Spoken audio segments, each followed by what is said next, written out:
जयपुर में आज क्या कुछ हुआ, आप देखिए हमारे साथ। विश्ती समाज की सभी पंचायतों के पटेलों व कई संस्थाओं ने एक साथ संयुक्त रूप से वक्फ बोर्ड चेयरमैन खानू खान बुदवाली को समाज के उत्थान के लिए भूमि की मांग रखी। विश्ती समाज के प्रवक्ता शरीफ खान अब्बासी ने बताया कि विश्ती समाज के पास ना कोई स्कूल है, ना कोई हॉस्पिटल है, ना कोई सामुदायिक केंद्र है और ना ही कोई ऐसी भूमि है जिससे समाज का उत्थान किया जा सके। यदि विश्ती समाज को ये जमीन आवंटित हो जाती है तो अन्य समाज की तरह विश्ती समाज भी विकास की मुख्य धारा में आ सकेगा।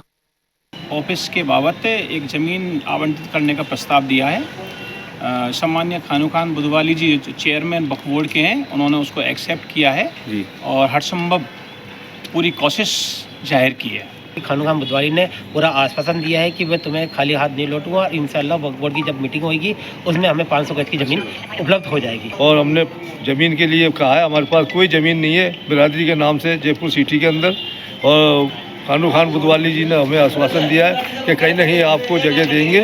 और इसी के साथ हम ये सोचते हैं कि बड़ी मेहरबानी होगी वक्फ बोर्ड की कि हमें कहीं बैठने की जगह दें। पूर्व मंत्री प्रताप सिंह खाचरियावास ने लोहा मंडी रोड जयपुर में हुए हादसे के बाद भाजपा सरकार पर हमला बोला है। खाचरियावास ने कहा है कि जयपुर में लोहा मंडी लिंक रोड पर हुए भीषण हादसे में 14 लोगों की मौत हो गई और अभी तक मौत के आंकड़े का निरंतर बढ़ना जारी है। इन मौतों का कारण बजरी माफिया है। पूरे राजस्थान में बजरी माफिया सरकार और पुलिस प्रशासन की मिलीभगत है, जिससे खुलेआम मौत का डंपर सड़कों पर दौड़ रहा है। बजरी माफिया पुलिस और सरकार तक भर भर के पैसा पहुंचा रहे हैं और खुलेआम लोगों को सड़कों पर मार रहे हैं। लेकिन भाजपा सरकार के मंत्री कह रहे हैं, ड्राइवर शराब पीकर गाड़ी चलाएगा तो विभाग क्या करेगा। इस सरकार में तमाम मंत्री हर मुद्दे और हादसे पर हाथ खड़े कर देते हैं और बेतुके बयान देते हैं। जब जब जनता जवाब मांगती है तब सीएम दिल्ली की पर्ची के इंतजार में बैठे रहते हैं। राज्य में आए दिन हादसों में मौतें हो रही हैं, लेकिन सरकार सिर्फ बयानबाजी में व्यस्त है। सड़क के नियम कायदे कानून सरकार ने पूरा बजरी माफिया के सामने सरेंडर कर दिए। बीजेपी के बड़े नेता के नाम, बड़े नेताओं के इशारे पर ये डंपर चल रहे हैं और लोगों को मौत का सामान बांट रहे हैं, लोग मर रहे हैं। इन सब के लिए बीजेपी जवाब दे, नहीं तो ऊपर वाला भी बीजेपी के लोगों आपको माफ नहीं करेगा। मुख्यमंत्री भजनलाल जी, आपसे राजस्थान जवाब मांग रहा है कि बजरी माफिया के नाम पर जो डंपर भाग रहे हैं, ये मौत सीधी सीधी बांट रहे हैं, जिससे लोगों में मातम पसरा हुआ है घरों में। आप आकर सामने जवाब दो, नहीं तो आपसे जनता जवाब भी लेगी, जवाब आपको देना पड़ेगा। राजस्थान विधानसभा अध्यक्ष वासुदेव देवनानी की पत्नी इंदिरा देवनानी का सोमवार शाम जयपुर के एक निजी अस्पताल में निधन हो गया। उनके निधन की खबर मिलते ही देवनानी परिवार और शुभचिंतकों में शोक की लहर दौड़ गई।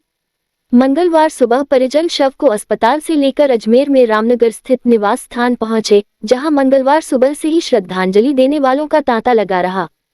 प्रदेश के मुख्यमंत्री भजनलाल शर्मा सहित कई मंत्रियों, जनप्रतिनिधियों और विभिन्न राजनीतिक दलों के नेताओं ने देवनानी के निवास स्थान पर पहुंचकर दिवंगत आत्मा को श्रद्धासुमन अर्पित किए और परिवार को सांत्वना दी। इसके बाद निवास स्थान से अंतिम यात्रा निकाली गई, जो पुष्कर रोड स्थित मुक्तिधाम तक पहुंची। अंतिम यात्रा में बड़ी संख्या में लोग शामिल हुए। मुक्तिधाम पर प्रदेश के कई मंत्री, जनप्रतिनिधि, प्रशासनिक अधिकारी शामिल हुए। इस कारण ट्रैफिक पुलिस को पुष्कर रोड पर ट्रैफिक डाइवर्ट करना पड़ा।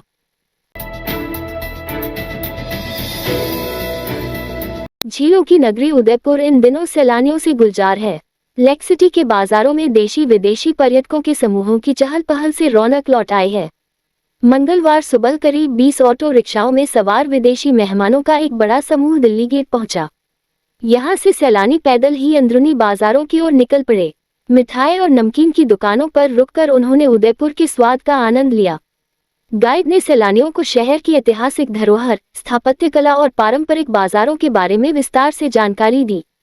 इसके बाद पर्यटक धान मंडी, बड़ा बाजार, घंटाघर, जगदीश चौक और सिटी पैलेस क्षेत्र तक पैदल घूमते हुए स्थानीय जीवन शैली और संस्कृति को करीब से महसूस करते नजर आए। सैलानियों ने सब्जी बाजार, मिष्ठान भंडार और हस्तशिल्प की दुकानों पर भी दिलचस्पी दिखाई और स्मृति चिन्ह खरीदे। स्थानीय व्यापारियों के मुताबिक सर्दी के मौसम में पर्यटन सीजन के चलते बाजारों में रौनक बढ़ गई है और बिक्री में भी इजाफा हो रहा है।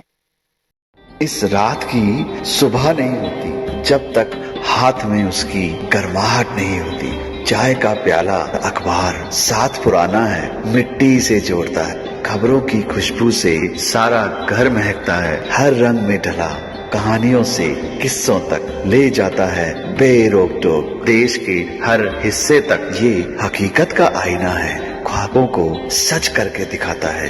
दैनिक नवज्योति, आपके लिए, आपके साथ। ये थे आज के मुख्य समाचार। विस्तार से जानने के लिए पढ़ते रहिए दैनिक नवज्योति। दैनिक नवज्योति के YouTube चैनल को सब्सक्राइब करें और ताज़ा अपडेट के लिए बेल आइकॉन दबाएं।